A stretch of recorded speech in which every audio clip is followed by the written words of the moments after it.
Hi there, Vee Gang, it's your girl Vee and welcome back to my YouTube channel. If this is your first time coming through to my channel, I'd like to say welcome. Thank you so much for coming through. Remember to like, subscribe, and comment. And if you're a regular subby, welcome back. Before we get into this video, I would just like to say thank you so much for your support and your love. We are on 700 subscribers. I am so grateful. Thank you so much for the growth on this channel. I am internally grateful. You guys are amazing and I love you so much. Okay, so on this episode, in the space and in the light of Black Lives Matter movement, I decided it was a good opportunity for me to talk about being a Black woman in North Cyprus or being a Black woman in Turkey part 2. In part 1, we shared the common experiences that most Black women in North Cyprus or in Turkey possibly experience in the country.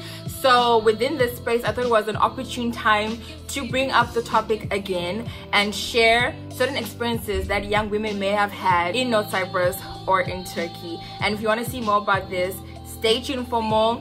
I'll be right back.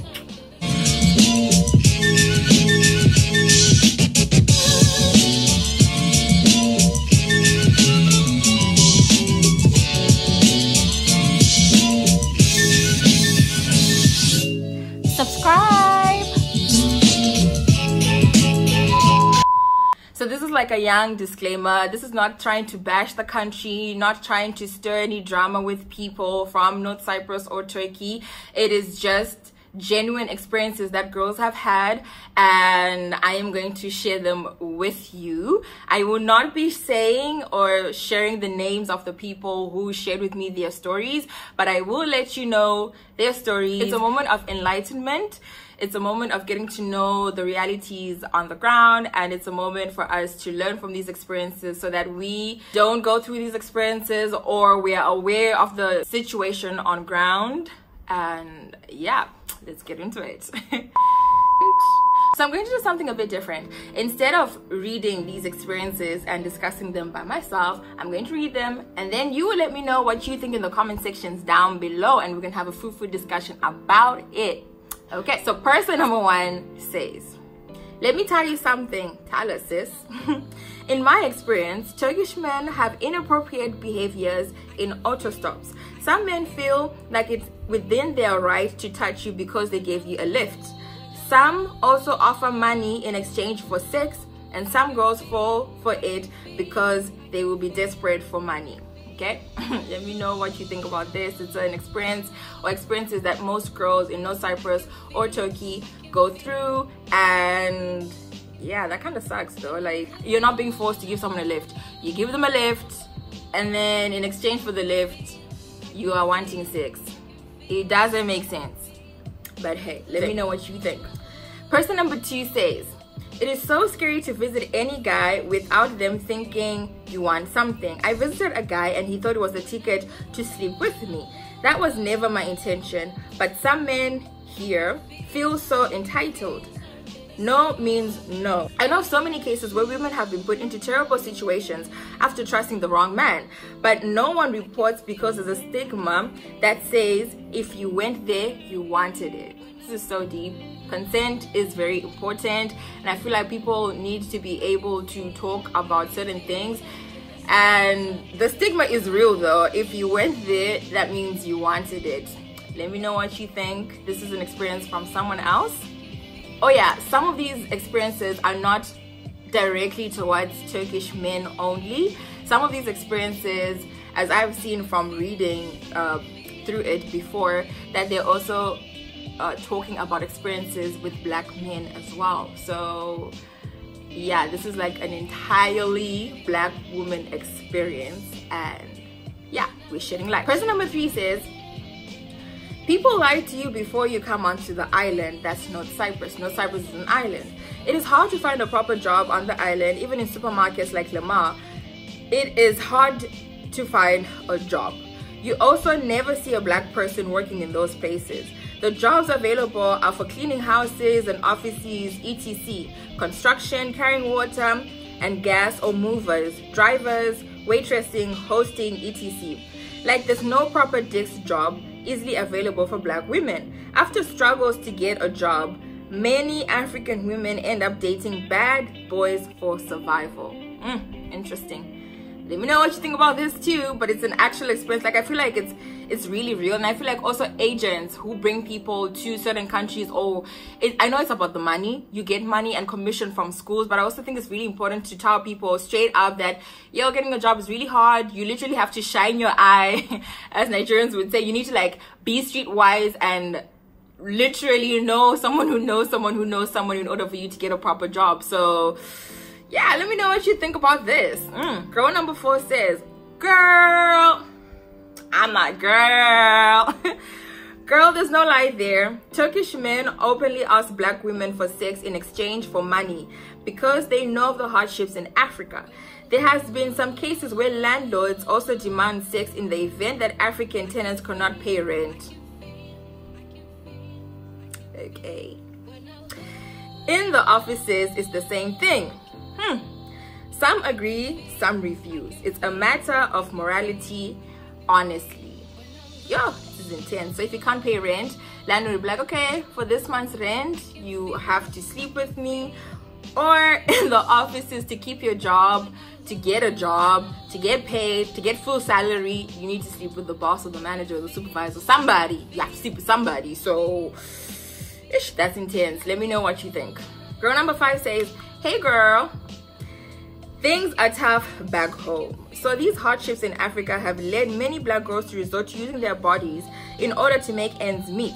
Whether it is with Nigerian men, Arabic men, Turkish men, Zimbabwean men, some are so desperate to the extent of using their bodies for basic meals at night and to live fake Instagram lives.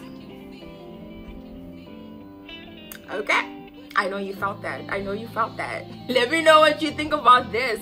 This is so deep though. Wow. Ish. Yeah, things are happening. Girl number 6 says, in my experience in Turkey, a taxi driver changed or switched my money for fake money. That was when he complained about me using fake money. I was compelled to give him more money to fix the error, whilst he took my real money and gave me their fake money as evidence that I was trying to con him. I lost more than 200 TL notes. People have to be careful. So basically it's a situation where you get into a taxi, you give him money, right, for his services, and then he switches the money and gives you fake money, and then he complains that, yo, you gave me fake money. So you're obviously compelled, like, but how? Probably you got the money from the ATM. So it's like, no, but it came from the ATM just now. And then he's kind of like, no, but you gave me fake money, yada yada yada, and he's trying to cause drama. So you're like, okay, chill, nigga. So you give him more money to fix this problem, and then he ends up getting about 400 TL, and you get like minimal change, so to say. Yet he's like, you know, conned you. So you need to be careful when using Turkey. Let me know what you think about that. Girl number 7 says, in Turkey, it is common to be charged higher prices because you're a foreigner, like in the bazaars or the markets. It's a matter of bargaining, because if you're not smart, you can be overpriced for something that's normally cheap. So basically, you need to be streetwise in Turkey. Otherwise, they will rob you in the daylight.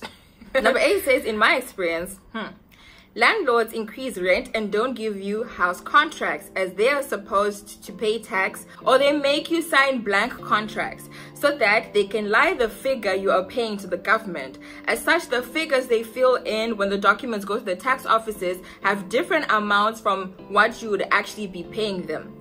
The contracts you get is not a true reflection of what you are actually paid or what you're actually paying. Before, house contracts were necessary for paying tax for student permits. However, some landlords take advantage of the fact that finding a house is a problem, and being females, the dispute may not go too far. Hence, they increase the rent but make no changes to the house. Like that, it's a very concerning matter though. Like, how, as a landlord, how do you decide, I'm going to increase my rent? You're not fixing the house, you're not repainting, you're not remodeling. It's not like you're changing the furniture of the place, but literally you just wake up and you're like, yes, rent is now £400 per month. Dude, why? I mean, what are your reasons for that? Let me know what you think about that though. Like, it's not right, because if I'm going to sign a contract and then you tell me no, I'll write the figure later on, then you go and you do your tax thing and you come back and the paper has me paying, I don't know, like 1,000 TL, which is kind of like $200 but less, you know, less. Okay, between $150 and $200. Okay, so maybe I'm paying 4,000 TL. How does that work out? And if I bring it up as a dispute or an issue, you say it doesn't matter. I mean, just be honest about it. If you're trying to evade tax, just say I'm trying to evade tax, not making, you know, all these dodgy and dingy situations and stuff. It doesn't make sense. But let me know what you guys think. So dude, number 9, dude, to be honest, black men on the island don't take women seriously. They think that if we date, it's just for the island or it's just for the country that we're in at the time. They're such time wasters. They are oppressive to black women on the island in an attempt to own and run the lives of women. It's not safe on this island. Someone can lie to you that he is guys, but why do men do that? Like, I don't understand. Like, why, huh? Some can lie to you that he is for you just for him to go back to his country and marry a girl from there. Nonsense. I absolutely felt that, yo. But why, guys? Why is that being done, huh? I mean, just be honest about it. Yo, I've got a honey back home and that's what you're doing, you know. Like, man, I don't know. Let me know what you think. I just think it's nonsensical and it doesn't make sense. I mean, be one place. It's either you're with her or you're with the other person. Like, why? Like, why? Why? But anyway, we move. Number 10 says, hey girl, hey. I think that black women are highly judged by black men. We cannot be free in any way or shape or form. They want to control us and have their way anytime they want. It's not just Turkish men who ill-treat women. Even our own fellow black men do the same. Yo, black men in Turkey and not Cyprus, what are you doing to these women? Because they is complaining big time. Yo, let me know what you think in the comment section. Number 11 says, hi girl, hey. I saw your video of part 1. You're doing a good job. Thank you so much. I'm a Turkish woman and I know my people. Oh my gosh. It's not just black women they treat like that. Even us, they see us as sexual objects. They are impolite and rude to women. At least Cypriots can speak English, so communication is better. But generally, Turkish men enjoy sexually harassing women. Yo guys, this is coming from a Turkish woman. Like, wow, this is deep. Guys just have to be very careful in them streets, guys. Wow. Number 12 says, some black women are taking care of their boyfriends on the island. They pay the rent, they buy the groceries, all because the boys claim hardships in their country. Do not get me wrong, I know Zim is tough, but men need to be men, not depend on women for well-being. I know of too many girls that are taking care of their men on the island. Is that a bad thing? Let me know what you think. So number 13 says, hi V, hi, how are you doing? There are a lot of cases of sexual harassment on the bus as they are too full. So some men, many Turkish ones, take advantage of the fact that we are packed like sardines and rub their bodies on our behinds or try to touch us whilst the bus moves. I had to slap one who I caught touching my behind in the bus. But that's so disrespectful though. I don't get it, okay? Another problem is buses. Why are they too full? Like, can schools not provide enough? I mean, because clearly people are paying for social activity fees and paying so many more and so much more money. Can schools not provide enough buses for people so that they're not packed like sardines? Number 1. Number 2, it is so disrespectful. Why are you going about touching people who never asked to be touched? Like, guys, people just lack respect. Honestly, let me know what you think. It's very irritating. Number 14 says, I have a story. One summer, me and my friend decided to make some money. Ooh, who doesn't like some mullah? We found a job near Deep Kapas.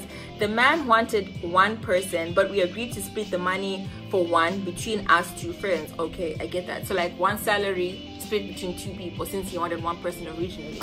The man began to overwork us as if he was paying for both of us. He gave us a small corner-ish as accommodation. We had no bathroom to shower in, so we had to makeshift a shower in the toilets using buckets. Yo, kind of like Zimbabwean life. Okay, this man would verbally abuse us, refuse to pay us our money. Sometimes the money is not worth such treatment. Turkish employers make horrible bosses. Wow.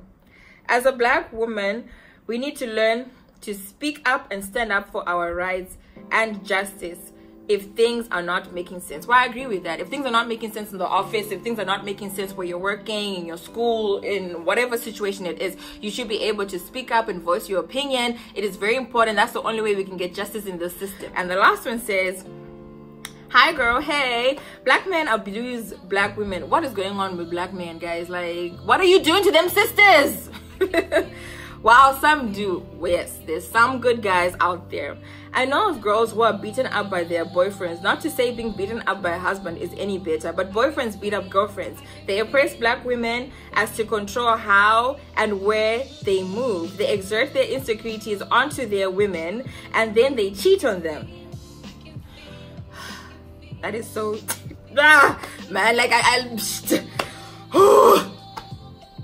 I know this is not quite related, but I just decided to share my views on being a black woman in Turkey or Cyprus. That is just, man, I don't get it. First, you're beating up this child who's not your child. You did not give birth to them. You did not raise them. Nothing. You come from nowhere. I meet you, or this person meets you where they meet you. Next thing, you're beating someone's child. Like, but women also need to learn to speak up. You need to find the courage, find the energy, find the zeal, find the whatever it is that you need to find it and move away from abusive relationships.